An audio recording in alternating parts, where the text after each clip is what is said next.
हाँ तो देखो, अब मैं क्या बोल रहा था पता है कि अभी सबसे पहले तुम्हें ना इस वर्ड का मतलब समझो जैसे कि 8x² है, ठीक है। अभी और सब छोड़ो, अभी इस वर्ड का मतलब समझो।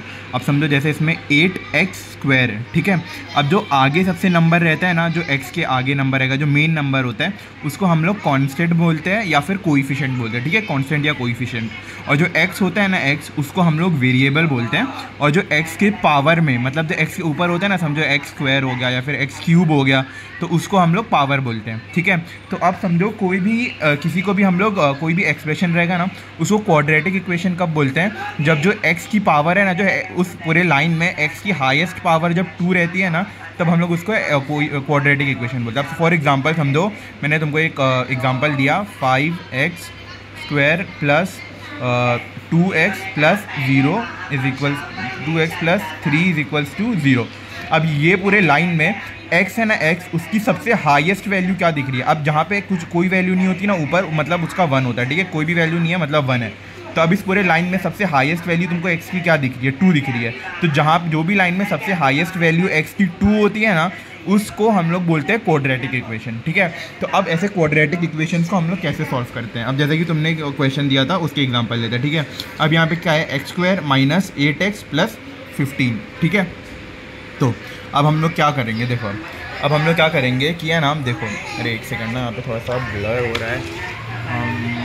हाँ तो या तब हम लोग क्या करेंगे यहाँ पे, ठीक है। देखो अब जो सबसे पहले क्या करना होता है पता है, जो लास्ट नंबर है ना, लास्ट नंबर और जो फर्स्ट नंबर है उसको मल्टीप्लाई करना होता है।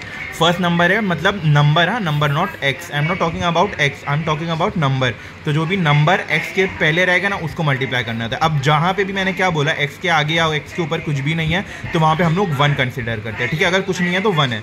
तो हाँ तो देखो, अब जहाँ पे मैंने क्या बोला था, जहाँ पे कुछ भी नहीं है वहाँ पे 1 कंसिडर करना होता है, ठीक है। तो अब हम लोग सबसे पहले स्टेप क्या करते हैं, 15 है ना, जो सबसे लास्ट का नंबर होता है, प्लस जिसके आगे कोई भी x नहीं होता है, ठीक है। जिसके आगे कोई x नहीं होता है ना, तो और ये समझो है ना, ये जो एक्सप्रेशन है ना तुमको, वो थोड़ा जम्बल्ड फॉर्म में भी दे देंगे। मतलब समझो ये तुमको ऐसे भी मिल सकता है, x² कैसे मिल सकता है पता है, समझो एक सेकेंड, ये ऐसे भी मिल सकता है, x² माइनस नहीं x² प्लस 15 माइनस 8x।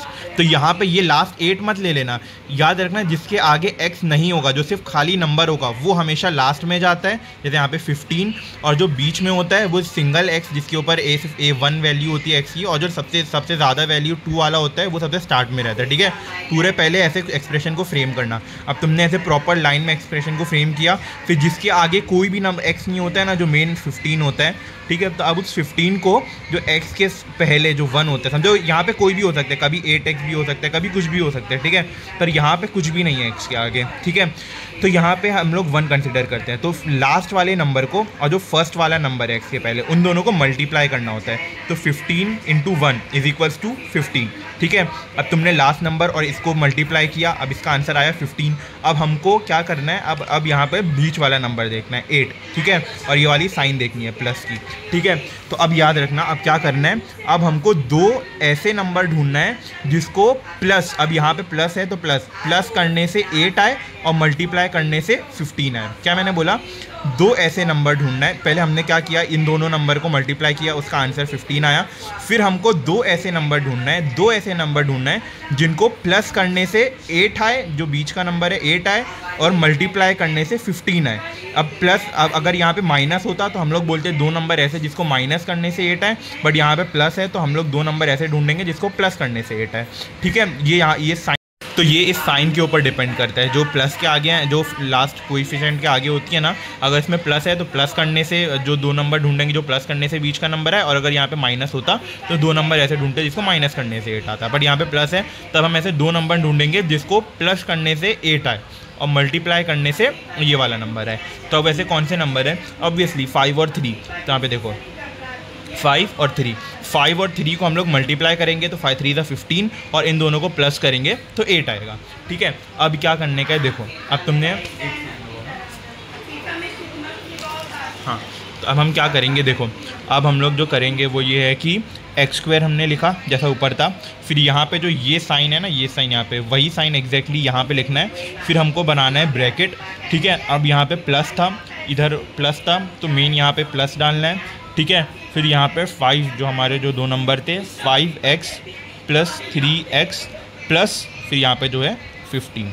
ठीक है, अब हम ब्रैकेट खोलेंगे तो अब माइनस ब्रैकेट के बाहर है, ये अब ब्रैकेट के अंदर नहीं है, ब्रैकेट के बाहर है, तब ये पूरा ब्रैकेट के साथ मल्टीप्लाई होगा माइनस, तो एक्स स्क्वायर माइनस 5x और minus into plus is minus 3x plus 15। अब ये हमारा मेन वो बना। अब यहाँ से हम कॉमन निकालेंगे। अब कॉमन निकालने तो आता होगा ना कि समझो इन दोनों में से जो भी सबसे कॉमन चीज़ मिली है तो वो x है, कोई नंबर तो दोनों में कॉमन है नहीं, दोनों में x ही है कॉमन, तो हमने एक x को कॉमन निकाला और x, अब 2x में से एक x निकाल लिया तो एक सिंगल x बचा, माइनस 5 में से x निकाल लिया तो x बचा, x निकल गया और माइनस 5 बचा।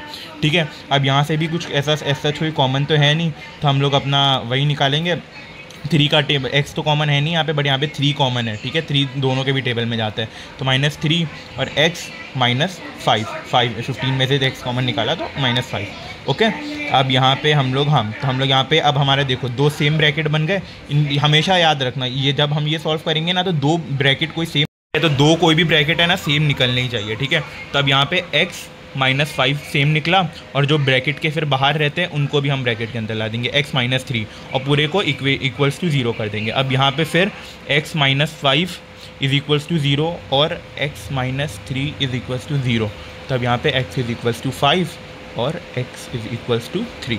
ओके, और कोई भी डाउट हो तो मुझसे पूछ लेना।